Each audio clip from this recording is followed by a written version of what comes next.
चलिए बेटा फिर आज की क्लास स्टार्ट करते हैं हम लोग। ठीक है, गुड मॉर्निंग।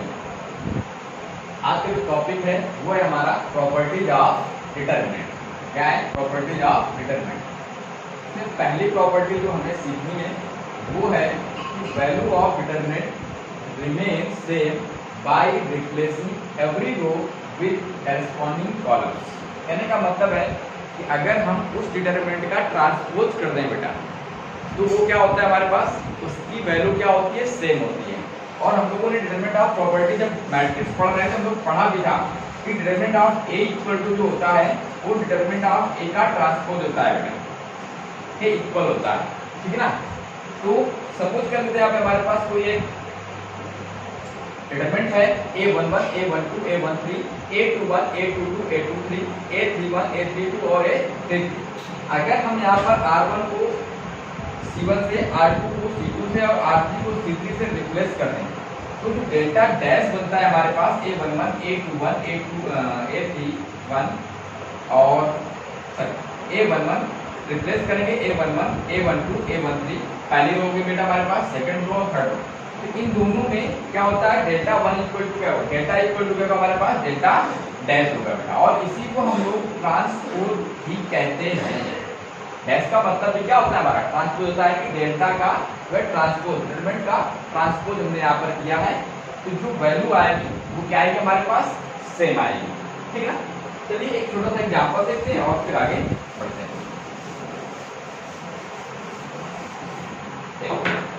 एक छोटा सा एग्जांपल है हमारे पास, डेल्टा इक्वल टू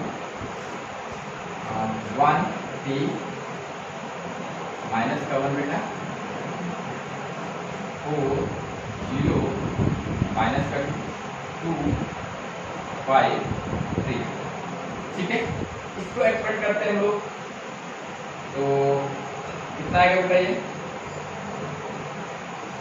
एक्सपेक्ट करने पे 1 0 माइनस 10 प्लस का क्या जाएगा हमारे पास 10 बेटा, 0 प्लस का 10 और माइनस का 3 12 प्लस का 4 और माइनस का 1 ये जगह हमारे पास 20 माइनस का 0 तो ये हो गया 10 माइनस का 48 और यहाँ पे जाएगा माइनस का 20।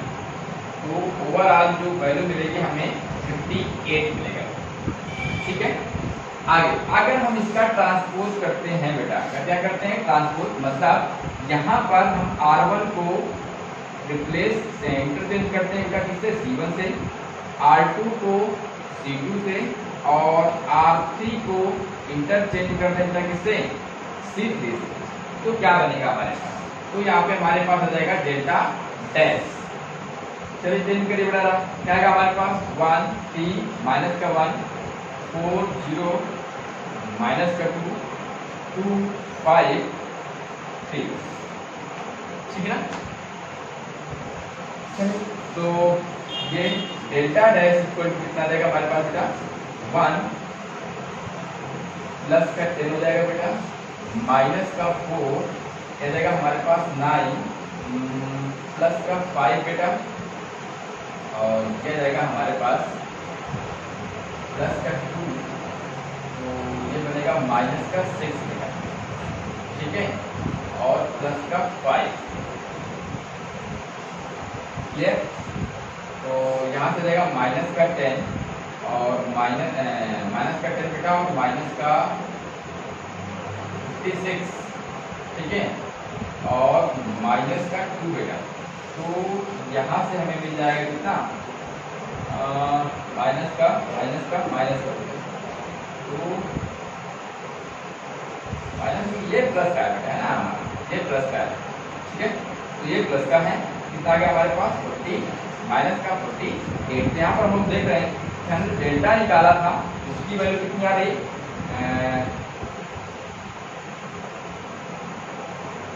सही होगा बेटा, ये माइनस सही होगा हमारा,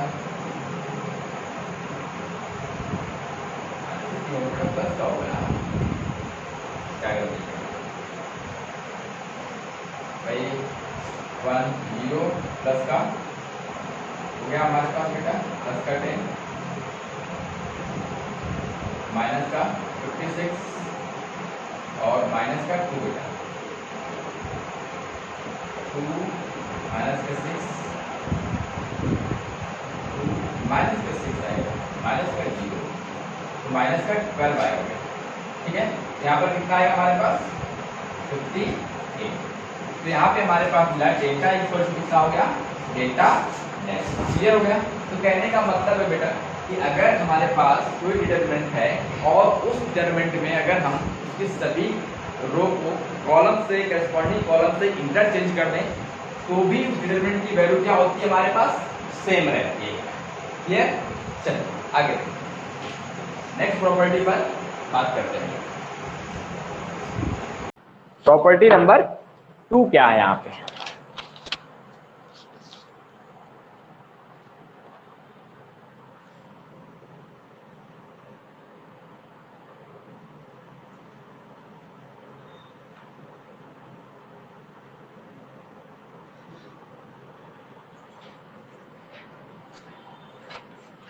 प्रॉपर्टी नंबर कह रहा है कि value of determinant, value of determinant, value of determinant remain same if row and column are interchange. ये तो हमारे पास वही है बेटा, if row and column are interchange बेटा।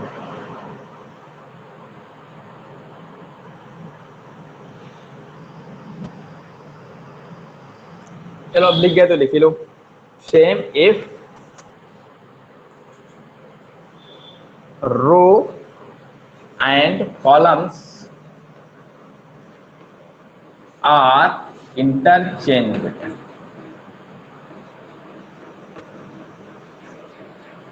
इंटरचेंज बेटा। सपोज करते हैं कि हमारे पास कोई ये क्या है, डिटरमिनेंट डी सपोज कर लेते हैं बेटा, डी है, डी का मतलब हम लोग यहाँ पे लिख सकते हैं क्या, डेल्टा बेटा, इक्वल टू ये हमारे पास A11, A12, A13 बेटा, ठीक ना, A21, A22, A23, A31, A32 और A33 बेटा। ठीक है ना।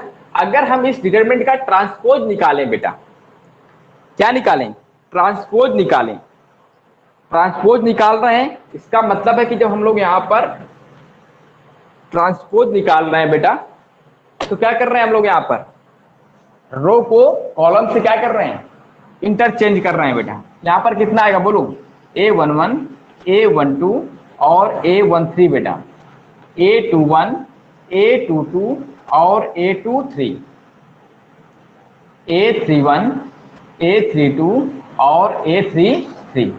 ठीक ना। अब ये भी वैल्यू हमें क्या मिली है बेटा, डी मिली है। डी का मतलब है कि डेल्टा, ठीक है, क्या मिला, डी मिला। इसका मतलब है कि डी का जो ट्रांसपोज है बेटा वो हमें क्या मिल रहा है, डी ही मिल रहा है, मिल रहा है, बोलो। ठीक है। तो दूसरी चीज हम लोग यहां पर क्या कह सकते हैं बेटा, देखो डी इक्वल टू क्या, डी का ट्रांसपोज क्या है हमारे पास बेटा, यहाँ पर डी है बेटा, है ना। डी का जो ट्रांसपोज है, डिटरमिनेंट का जो ट्रांसपोज है वो क्या है हमारे पास, वही मैट्रिक्स आ रही है। इसका मतलब है यहाँ पे हम लोग सकते हैं क्या, जो डी का transpose minus D equal to कितना आएगा बेटा, 0 आ जा रहा है। ठीक है, या दोनों को हम लोग यहाँ पर ऐड कर सकते हैं बेटा, बोलिए। चलिए नोट में लिखो बेटा, यहाँ पर नोट बेटा, नोट में है, कह रहा है कि इफ डी का जो ट्रांसपोज है बेटा अगर माइनस का डी आ जाए, क्या जाए, डी का ट्रांसपोज क्या जाए, माइनस का डी आ जाए बेटा, तो यहां पर क्या होगा बोलो, देन लिख सकते हैं कि then D is skew symmetric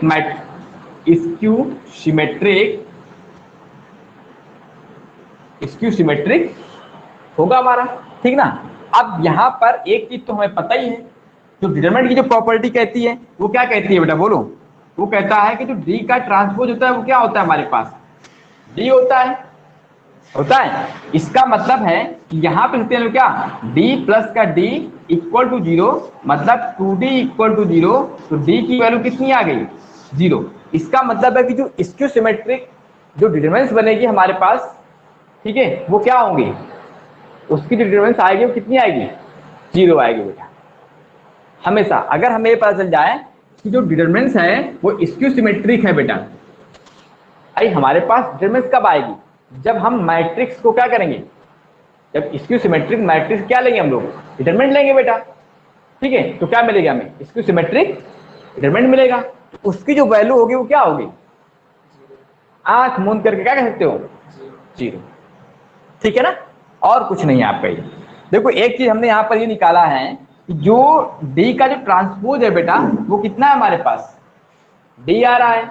और अगर नोट में हमने यहाँ पे लिख लिया ये यार जो हमारे पास जो डी का जो ट्रांसपोज है वो सपोज करो अगर हमारे पास माइनस का डी आ गया तो हम लोग क्या कह सकते हैं कि स्क्यू सिमेट्रिक कह सकते हैं बेटा, ठीक है ना। सिर्फ स्क्यू सिमेट्रिक में, और हमें ये क्या मिल जाएगा, हमारे पास जो गिवन है हमें जो दिया गया है, ठीक है ना, जो मालूम है हमें क्या है, डी का ट्रांसपोज क्या होता है हमारे पास, डी होता है। तो हमने यहाँ पर क्या किया, तो इसको इधर ले आएंगे इस डी को, तो डी की जगह डी के ट्रांसपोज क्या कर सकते हैं हम लोग, डी सकते हैं D plus D equal to 0, तो 2d equal to 0, D equal to कितना है हमारे पास 0 के। इससे हमें ये मिला कि जो स्क्यू सिमेट्रिक जो होगी हमारे पास मैट्रिक्स, उसका जो डिटरमिनेंट आएगा वो कितना आएगा, 0। या हमें कोई डिटरमिनेंट मिल जाती है स्क्यू सिमेट्रिक टाइप की, तब भी क्या होगा हमारा, 0 होगा। बात क्लियर हुई, इतनी सी बात समझनी यहाँ पर, बस बेटा। हाँ चलिए, अब यहां पर प्रॉपर्टी नंबर हमारे पास 2 आएगी बेटा। अब जो होगी वो प्रॉपर्टी नंबर क्या आएगी बेटा हमारे पास, 2, ठीक है। लिखो प्रॉपर्टी नंबर 2 बेटा। कह रहा है कि इफ एनी 2 रोज, ठीक है ना, आर कॉलम्स, ठीक है ना, of determinant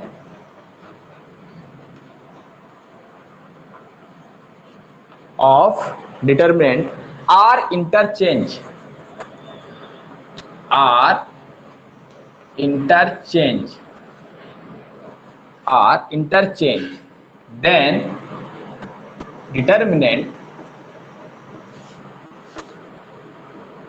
then determinant of change by sign,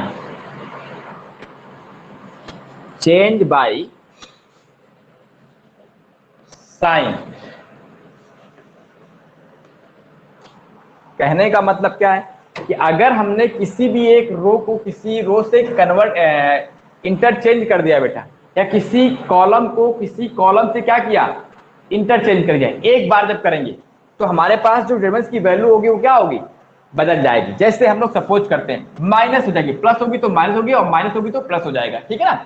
जैसे हम लोग यहाँ पर देखें कि हमने यहाँ पर एक डिटरमिनेंट लिया बेटा, क्या ये लिया, क्या a11, a12 और a13 बेटा, a21, a22 और a23 बेटा, a31, a32 और a33 हमने लिया बेटा, ठीक है ना। इसकी जो भी वैल्यू है, मैं यहाँ पर एक ऑपरेशन किया, R1 को मैंने R2 से रिप्लेस कर दिया बेटा, ठीक है ना। जब रिप्लेस की तो हमारे पास कितना आया बेटा, बोलो, ये आ गया हमारे पास a21, a22 और a23, यहाँ पे आएगा a11, a12 और a13 बेटा, a31, a32 और a33, ठीक है ना।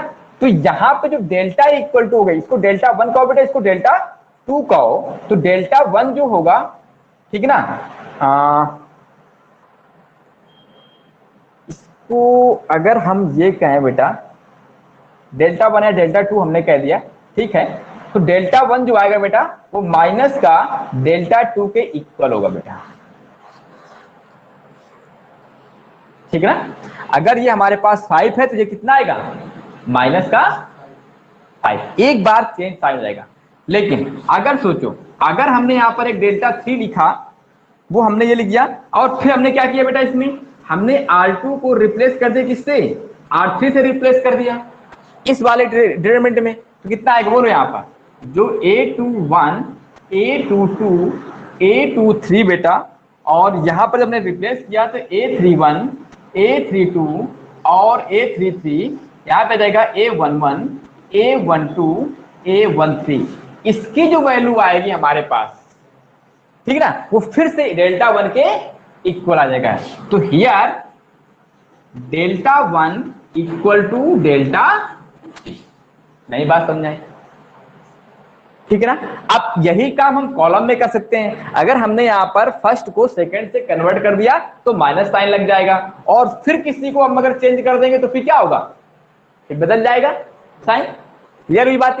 यही कहता है कि if any two row or column of a determinant are interchange, the determinant of change by the sign. Sign मतलब चेंज होने का मतलब है हमारे पास प्लस का प्लस का माइनस और माइनस का प्लस हो जाएगी इसकी वैल्यू पे बेटा।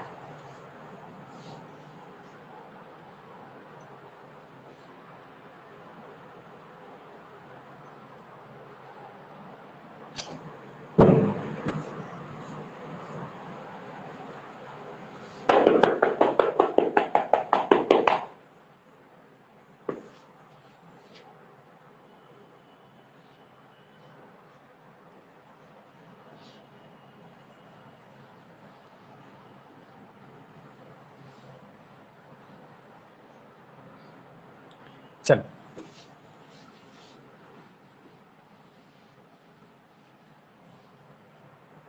आगे देखते हैं, property number third. Property third कह रहा है कि if each element of if any determinant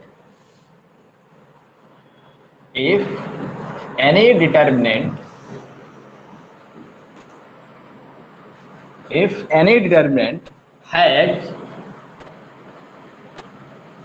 two row or two columns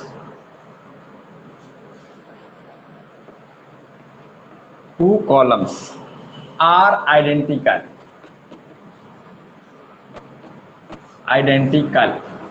two row and two row are identical, then delta equal to 0, ठीक है ना।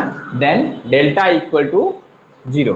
कहने का मतलब है कि जैसे हमारे पास ये है बेटा matrix determinant delta equal to A1 B1 C1 A1 B1 C1 A2 B2 C2।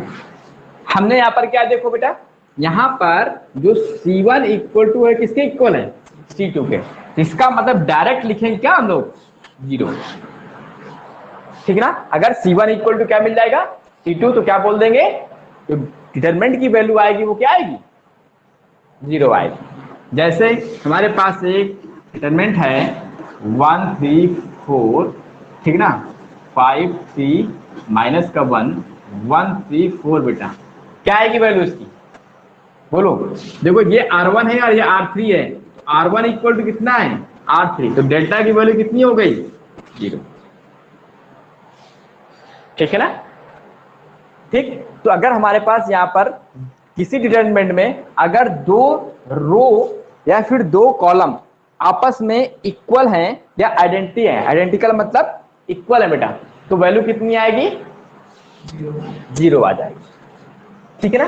आगे पढ़ते हैं, प्रॉपर्टी नंबर 4। प्रॉपर्टी 4 है ना बेटा ये,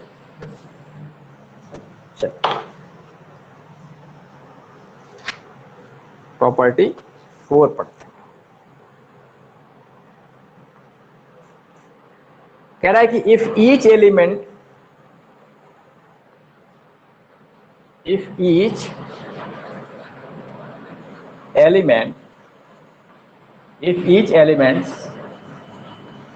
of any row or column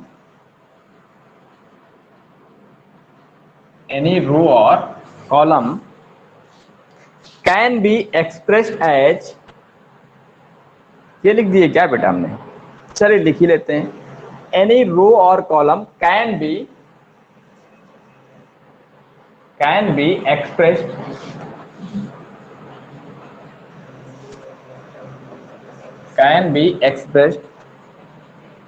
as the sum of two terms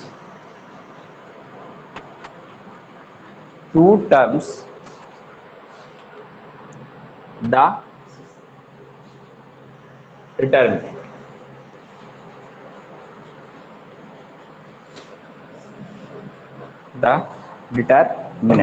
कहने का मतलब क्या है, जैसे हमारे पास कोई एक डिटरमिनेंट मैंने लिखा बेटा बड़ी सी, क्या है हमारे पास a plus x b plus y c plus z बेटा, ठीक है, ये हमारे पास है। और यहाँ पर a1 b1 c1 कर दो बेटा, और यहाँ पर a2 b2 c2 a3 b3 c3, clear. अब देखो यहाँ पे लिखा क्या हमने, if each element of any row और column can be expressed as sum, या डिफरेंस कह सकते हैं बेटा, sum of two terms the determinant. ये जो हमारे पास है, हमारे पर देखो दो चीजें लगी हुई हैं, a1 plus x b1 plus y plus c1 plus, इसी को हम लोग कैसे एक्सप्रेस कर सकते हैं बेटा, दो डिटरमिनेंट्स में हम लोग यहाँ पर कर सकते हैं, a1 b1 c1। हमने यहाँ पर पहले वाले एलिमेंट्स ले लिए, बाकी यहाँ पर और कुछ है नहीं। यहाँ पर कितना गया बोलो बेटा, a2 b2 c2, यहाँ पे आएगा a3 b3 और ये c3, प्लस यहाँ पर जो हमारे पास आएगा वो आएगा x, क्या आएगा बेटा, x कितना आएगा, x y z, और यहाँ पे मिलेगा हमारे पास कि a2 b2 और c2 बेटा, यहाँ पे होगा a3 b3 और ये c3। इसको इस तरीके से हम लोग एक्सप्रेस करें, अगर ऐसा लिखा है तो ऐसा लिख सकते हैं बेटा, और अगर ऐसा लिखा है तो हम लोग जरूरत पड़ेगी तो हम लोग इस तरह से भी लिख सकते हैं, ठीक ना। ये दो मैट्रिक्स में लिखा, हमारे डिटरमिनेंट में लिखा हुआ है, इनको हम लोग कन्वर्ट कर सकते हैं सिंगल में, या फिर सिंगल को हम दो में कन्वर्ट कर दें, ठीक, यही हमारे पास। अब दोनों को अलग अलग निकाल लेंगे, आंसर आ जाएगा हमारे पास।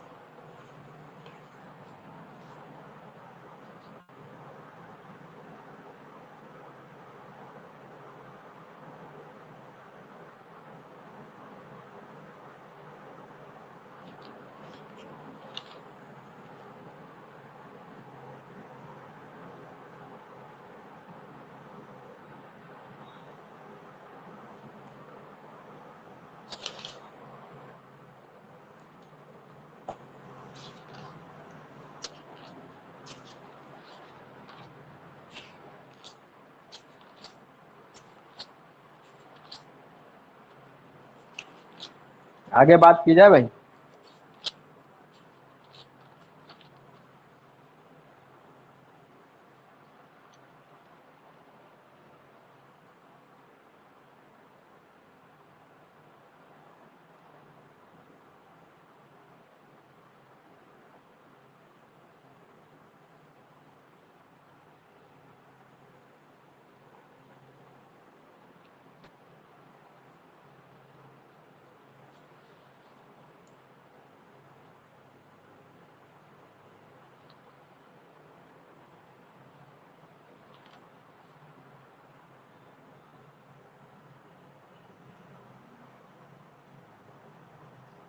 चलिए भाई देखते हैं बेटा आगे की प्रॉपर्टी में।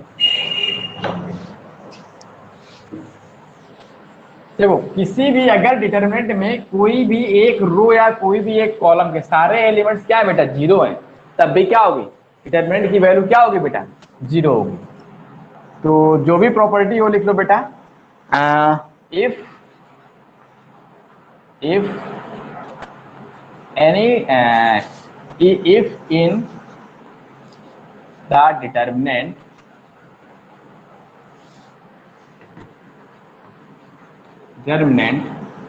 if in the determinant any row or column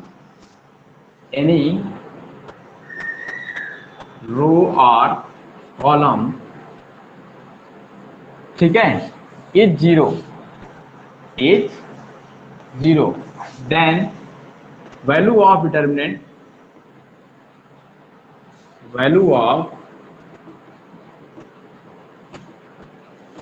determinant is zero बेटा, इज जीरो। तो उस डिटरमिनेंट की वैल्यू क्या होगी बेटा, जीरो होगी बेटा हमारे पास।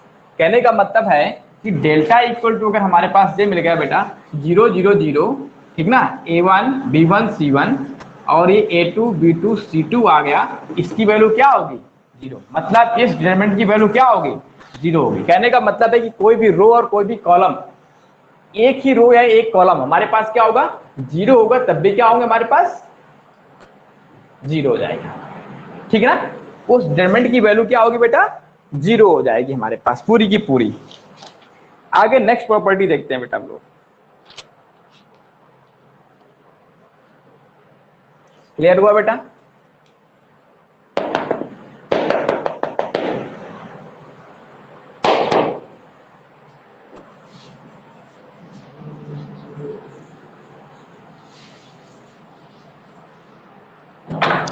देखो जैसे अब ये हमारे पास है प्रॉपर्टी नंबर, जो भी हो आप डाल दीजिए। ठीक है, कह रहा है कि the value of determinant, the value of determinant, value of determinant is same by adding, by adding two elements, by adding to the element of any row, to the element of any row or column, any row or column, the same multiple of corresponding elements of other row or column। ठीक है, column the same, अभी समझा रहे हैं, समझ में आएगा। The same multiple of corresponding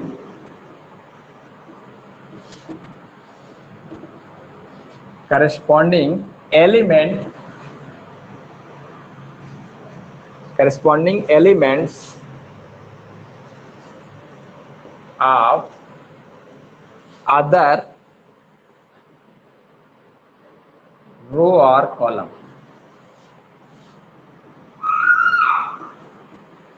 row or columns, other row or columns। ठीक है ना, तो इस चीज का मतलब क्या है बेटा, जैसे हमारे पास कोई एक मैट्रिक्स है, लिख ले रहे हैं बेटा, सॉरी हमारे पास एक डिटरमिनेंट है डेल्टा इक्वल टू, ये है A1 B1 C1, A2 B2 C2, A3 B3 C3 बेटा। ठीक है, यहां पर हम एक ऑपरेशन कर रहे हैं, ठीक ना, हम यहाँ पर ऑपरेशन कर रहे हैं। एक्चुअल में हमने R1 को रिप्लेस कर दिया बेटा किससे, R1 plus lambda into R2 plus mu into R3 बेटा। इससे हमने R1 को क्या कर दिया, रिप्लेस कर दिया। तो जो भी हमें डिटर्मिनेंट मिलेगी वो सेम होगी बेटा। कैसे मिलेगी, देखो A1 lambda into A2, A1 plus lambda into A2 plus mu into A3। ये तो पहला एलिमेंट हो गया। मैंने क्या किया, इसमें लेमडा से मल्टीप्लाई किया और इसमें क्या किया, म्यू से, और उठा करके मैंने क्या किया, फर्स्ट में ऐड कर दिया बेटा। यहाँ पर कितना आएगा, B1 plus lambda into B2 plus mu into, ठीक है ना बेटा, B3, ठीक है ना। और यहाँ पे जाएगा हमारे पास C1 plus lambda into C2 plus mu into C3 बेटा। और यहाँ पे आएगा A2 B2 और C2, यहाँ पे आएगा A3 B3 और यहाँ पर C3 बेटा। इसकी भी वैल्यू क्या होगी, सेम होगी। यहाँ पर डेल्टा दोनों कैसे होंगे, इक्वल होंगे, ठीक है ना। अगर हम यहाँ पे कह दें इसको A1 डेल्टा 1 और इसको क्या कह दें डेल्टा 2, तो यहाँ पर याद रखना कि जो वैल्यू आएगी then delta 1 equal to delta 2 ही होगा। क्लियर? अब इन दोनों को आपस में ऐड कर दें बेटा, इसमें उठा करके इसको ऐड कर दें, या फिर इसमें इन दोनों को ऐड कर दें, या फिर इसमें इसको ऐड कर दें बेटा, या फिर इसमें सब्ट्रैक्ट कर दें। याद रखना यहाँ पर जो लेमडा और म्यू होंगे वो क्या होंगे, आइदर रियल नंबर होंगे बेटा, ठीक है, बिलोंग्स टू रियल नंबर, मतलब वो माइनस हो सकते हैं और निगेटिव हो सकते हैं। भाई हमने क्या किया, पहली रो में थर्ड रो को क्या किया, सब्ट्रैक्ट कर दिया। क्या लिखेंगे, a1 माइनस का a3 और b1 माइनस का b3, c1 माइनस का c3, बाकी सब वही रहेंगे हमारे पास, a2 b2 c2 a3 b3 c3। जो भी इसमें डिटरमिनेंट आएगी हमारे पास वो पहली वाली की क्या होगी, इक्वल ही होगी। ठीक है ना, बस इतनी सी बात है। और दूसरी चीज बेटा, यहां पर डिटरमिनेंट को सॉल्व करने के पहले हम लोग क्या करेंगे, किसी एक रो में या किसी एक कॉलम में बेटा मैक्सिमम 0 बनाने की कोशिश करेंगे। ठीक, कम से कम आपको 2 या 1 तो बनाना ही बनाना है, फिर इसके बाद एक्सपेंड करना है। अगर वो कहता है कि विदाउट प्रॉपर्टी और विथ प्रॉपर्टी, ठीक है ना, कभी कभी तो कहेगा कि बिना एक्सपेंड के ही तुम्हें आंसर देना है, ठीक है, प्रॉपर्टी लगाए तब भी और ना प्रॉपर्टी लगाए तब भी। आपको क्या करना है भाई, बिना प्रॉपर्टी करना है तो क्या करोगे, एक्सपेंड कर दोगे, इसको एक्सपेंड कर दोगे। अगर प्रॉपर्टी, अगर कुछ नहीं करा है तो क्या लगाओ, प्रॉपर्टी लगाओ बेटा जो हमने पढ़ी अभी तक, और फिर एक्सपेंड करो यहाँ पर, है ना। ये चीज है आपके पास, तो ये क्या होगा हमारे पास, इससे हमें एक काम करना है यहाँ पर, इससे में आसानी से मिलेगा हमारा जो आंसर होंगे हमारे आसानी से मिलेंगे, लेकिन एक काम करना है, तुम्हें किसी एक रो या किसी एक कॉलम में क्या करना है, मैक्सिमम 0 बनाने की कोशिश करनी। ठीक है, तो पहले तो हम लोग ये सॉल्व करेंगे, इस पर जो बेस हमारे क्वेश्चन हैं वो कल हम लोग इन पर करेंगे। इसके बाद मैट्रिक्स का डिटरमिनेंट का मल्टीप्लीकेशन क्या है उसको भी देखेंगे। ठीक है, तो ठीक है बेटा, फिर हम लोग कल भी मिलते हैं, कल 3:30 बजे। ठीक है।